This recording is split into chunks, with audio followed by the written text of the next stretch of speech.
Les amis, bonjour. On se retrouve pour notre 92e économiser et partager. Et on va remercier aujourd'hui Michel qui nous permet de voir une nouvelle statue de la marque Sideshow, de la gamme Star Wars et de la classification Mythos. Alors Mythos, c'est une gamme qui doit exister, je dirais, depuis 2015, un truc du style. Et je me souviens à l'époque, là, quand je collectionnais uniquement sur Fanacolec, avant l'époque Facebook et YouTube, les premiers formats Star Wars avaient quand même grosso modo un très gros engouement parce qu'il n'y avait pas trop d'autres choses sur le marché. Dans Star Wars, vous me direz, il n'y a toujours pas grand-chose existant. D'ailleurs, une interrogation là que j'ai eue avec Nicolas la semaine dernière, où il me disait que c'était quand même fou qu'en Star Wars, avec la popularité de la licence et l'engouement potentiel pour des statues de haut vol, il n'y a absolument rien du tout en haut de gamme. C'est vrai qu'il existe le Vador Cinemaquette, il existe assez qualitatif aussi, je pense, même si j'en ai jamais vu, les Iron Studio en un quart. Mais après, il faut forcément se rabattre sur du Sideshow si on veut de la statue, parce ils ont quasiment le monopole sur cette licence. Et cela depuis maintenant les années 2002, 2004, je dirais. Mon ami Julien aurait su pour le coup, mais je crois que c'est 2003-2004, les premières PF Sideshow. Voilà, donc elles avaient grosso modo le vent en poupe. Il y avait des best-sellers comme le Yoda qui transperce le clone. Qu'est-ce qu'il y avait en grosse statue Sideshow qui était aimée. Mais c'est vrai qu'il y avait surtout beaucoup de statues mix média des head sculpts qui étaient relativement approximatifs. Donc c'est vrai que des personnages comme Luke, comme Han Solo, même comme le Obi-Wan, bon, c'est des statues qui avaient souvent tendance à pas trop coter parce que les head sculpts étaient pas terribles et les vêtements d'époque Sideshow moyens aussi. Et c'est vrai que quand cette gamme Mythos est arrivée, on a vu des statues du coup full résine avec un niveau de peinture et de sculpte qui avait pris un gros coup de level up par rapport à ce qui se faisait avant. Et je crois que le premier à sortir, si je dis pas de bêtises, c'était du coup ce fameux Obi-Wan Mythos qui représente en fait un peu l'exode d'Obi entre l'épisode 3 et l'épisode 4 quand il est dans le désert sur Tatooine. Et c'est une statue qui avait un engouement complètement sidérant. Et à l'époque, je me souviens qu'il se vendait jusqu'à 1200, 1500 euros. Alors c'est vrai qu'aujourd'hui, c'est une somme qui va plus trop choquer, mais il faut quand même se remettre dans le contexte où à l'époque, une statue Sideshow, c'était en prix public, je crois que j'avais vendu le Maul en neuf. Ça devait être 450, 500 euros, un truc comme ça. Donc en fait, une statue qui avait un peu triplé de cote. C'est comme aujourd'hui, une statue qui vaut 1500 euros et qui se revend 4000 quoi. Donc c'est vrai que ça détonne, ça marque vraiment l'engouement et la qualité du produit. Et ils avaient sorti par la suite, comme je vous le dis, un Darth Maul, un Vador, un Gamorrean, qui avait été moins apprécié, mais qui donnait quand même très bien quand on rassemblait l'intégralité de la gamme Mythos. Voilà.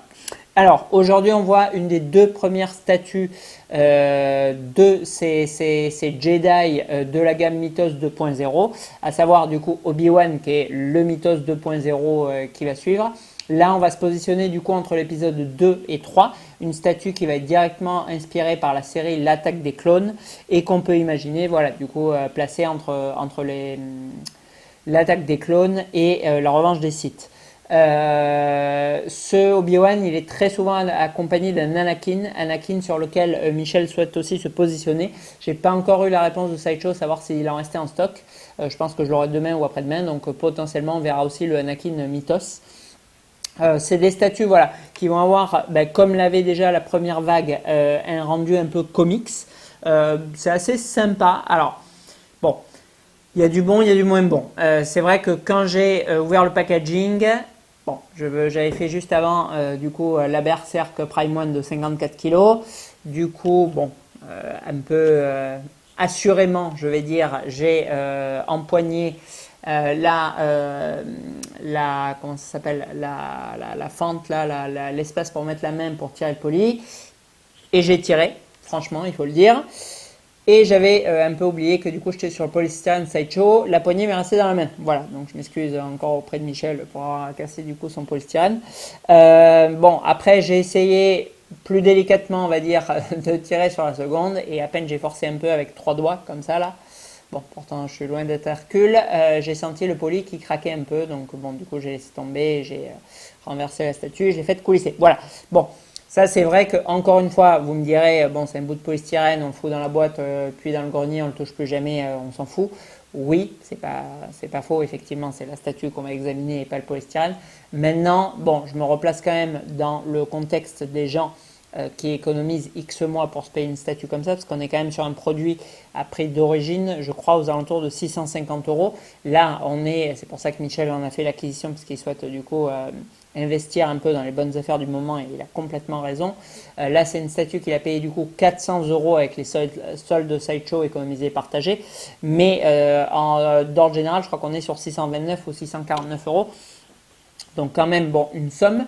Voilà, une statue que certains collectionneurs vont économiser sur 3-4 mois pour financer. Et c'est vrai que je trouve que ça participe quand même à l'expérience d'unboxing et de collection, parce que c'est un produit de collection, il faut le rappeler. Quand on tire et que, franchement, très sincèrement, je ne suis quand même pas allé comme un bourrin, la poignée, elle cède, elle vous reste dans la main. Bon, je ne trouve pas que ça participe à une expérience très qualitative du produit. Après ça, on a une statue qui est limitée à 3500 exemplaires. Alors bon, moi, vous le savez, je suis pas en adéquation avec ces tirages maintenant, encore une fois, au vu de l'investissement que requiert la licence Star Wars et du prix auquel est proposée la statue. Fatalement, on ne va pas avoir une édition limitée à 200 exemplaires, ça c'est certain. Maintenant, bon, 3005, même si on est sur Hobby, même si on est sur Star Wars, bon, je trouve qu'encore une fois, ça reste quand même élevé. C'est-à-dire que quand Sideshow dépasse 2000-2500 exemplaires, je trouve qu'on arrive vraiment sur des tirages qui sont un peu négatifs, péjoratifs pour la cote du produit dans le temps. Bon. Après, une fois que la statue est assemblée, bon, ça s'arrange pour le coup, puisqu'on va avoir du coup cet aspect un peu comics que je vous ai énoncé au préalable, et on va avoir un head sculpt pour le coup de Hobby, donc comme on le repositionne un peu au début de la revanche des Sith ou à la fin de l'attaque des clones, un visage, voilà, je ne sais pas quel âge il est censé avoir, je dirais 35 ans, d'homme plus ou moins semi-mature. Ça, je trouve que c'est vraiment bien retranscrit. On reconnaît quasiment les traits d'Ewan McGregor, même si on est censé être tiré du dessin animé. On a franchement un paint des yeux qui est très propre, la barbe aussi. La chevelure, ça me choque vraiment pas. Et ensuite, on a un drapé et les dégradés de peinture de tunique qui sont très corrects eux également. Et du battle de mage sur les parties d'armure de clone qui sont bon, un peu sommaires, un peu répétitifs, mais franchement qui font vraiment, vraiment le job. Pour la cape, on est du coup sur du mix média en tissu avec armature en fer pour la positionner. Alors, sur les visuels, il donnait vraiment un drapé complètement déporté sur la gauche au gré du vent. Bon, moi je trouve un peu plus sympa voilà, de la faire virevolter un peu au-dessus des flammes et du socle. Bon, c'est à votre guise, de toute façon, parce que vous la positionnez comme vous voulez. Et on va avoir aussi du coup un dégradé de la cape avec un effet un peu withering là sur le bas, avec du battle damage, là quelques trous et des effets de salissure sur le bas, alors que le haut est vraiment parfaitement clean. Bon, c'est pas une production de haut vol, mais encore une fois, c'est relativement propre et ça fait le boulot. Pour le socle, on va avoir du coup les droïdes casse, enfin un droïde casse qui a été découpé et des flammes en résine translucide du coup sur l'arrière du socle, qui sont relativement bien gérées elles aussi, avec un socle effet terre avec 2-3 dégradés aussi. C'est pareil que la cape, on n'est pas voilà, sur du paint, du Pro Painter, mais encore une fois, il n'y a rien qui déborde, c'est pas sale ou autre, donc bon, ça matche pas trop mal. Sur cette premium format, et c'est assez rare, on a du coup la possibilité de switcher les têtes. Alors je vous le ferai pas parce que la cape est aimantée du coup avec la tête dans le body, donc bon, je la laisse là. On a du coup un masque de clone juste là que vous pouvez permuter. Alors bon, moi perso, la tête en plus d'Hobby, elle est vraiment très jolie. Donc je ne vois pas du tout l'intérêt d'exposer cette tête. Bon, cependant, Sideshow la fournit malgré tout pour le même prix. Donc qui peut le plus, peut le moins. Elle est présente au cas où. Voilà. Donc bon, je dirais que comme la plupart des Sideshow qu'on voit, franchement à 650 euros, je trouve ça quand même vraiment cher pour ce que c'est. Et c'est sûr que, encore une fois, je parlais de l'échelle des tailles dans la vidéo du Guise. C'est vrai que c'est compliqué parce que là, on est sur une statue 1/4 et la statue que j'ai unboxée précédemment, à savoir la Guts Rage de 55 kg, c'était également une statue 1/4. Alors bon, là on est sur une statue 1/4 prix public à 650 euros, la Rage à 2000. Mais c'est sûr que quand on dit que c'est 2 1 quart, franchement, j'ai plus l'impression d'avoir une 1/8 là et une 1 tiers sur l'autre que 2 1 quart. Mais bon, bref. Voilà. Voilà. Après, ça reste quand même relativement propre. C'est une statue voilà, qui a une dynamique qui est pas trop mal, un paint qui est pas dégueu. On a du coup le sabre sans light up. Bon, maintenant ils le font sans light up. En résine translucide qui est relativement propre, il n'y a pas de bulle d'air dans la résine.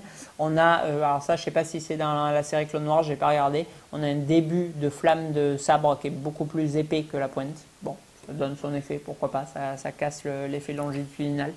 Mais bon, moi perso je connais pas la ref quoi. Et voilà. Voilà, disons, c'est une statue qui n'est pas loupée. Après, c'est pas une statue qui est transcendante. Maintenant, l'optique de Michel, c'est d'investir dans des statues plus ou moins refuges, voilà, d'acheter des persos qui vont rester tout le temps bankable et demandés. Et à mon sens, c'est un très très bon choix parce que bien évidemment que Star Wars, c'est la licence number one. Obi-Wan, bon, c'est l'un des Jedi les plus aimés, si ce n'est le plus aimé, je pense.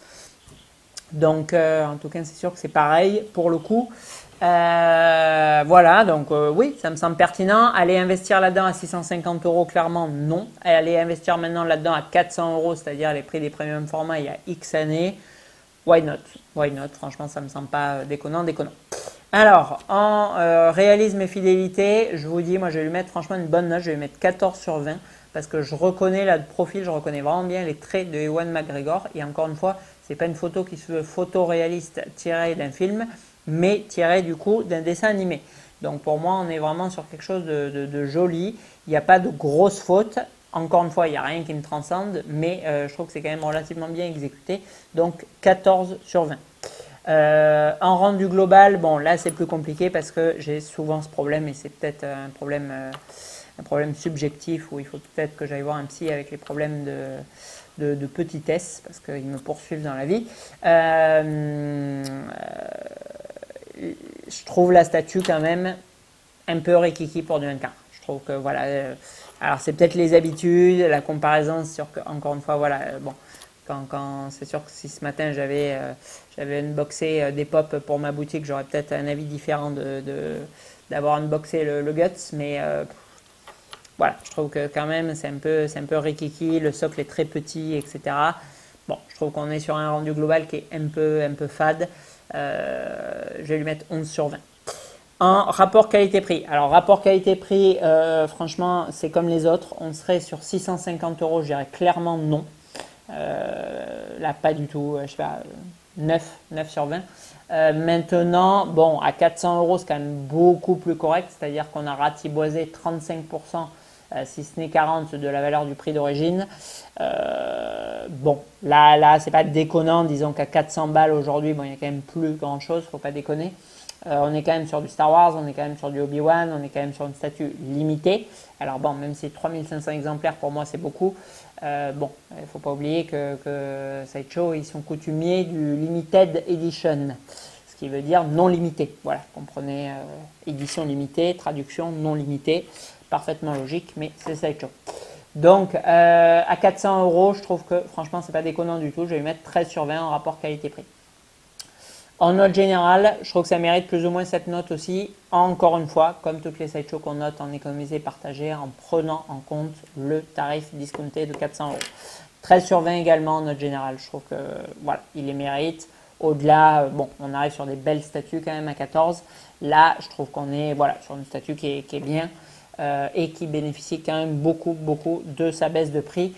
Qui fait que voilà que dans le temps vous voulez la revendre en occasion et ça sera peut-être le cas de Michel, vous ne perdrez pas d'argent. Je vois mal cette statue honnêtement décotée au prix où il l'a payé. Voilà. Allez, on le remercie du coup pour ce 92e économisé partagé et on se retrouve sûrement très prochainement du coup pour la suite des sideshows soldés et probablement avec le Anakin Mythos. À bientôt.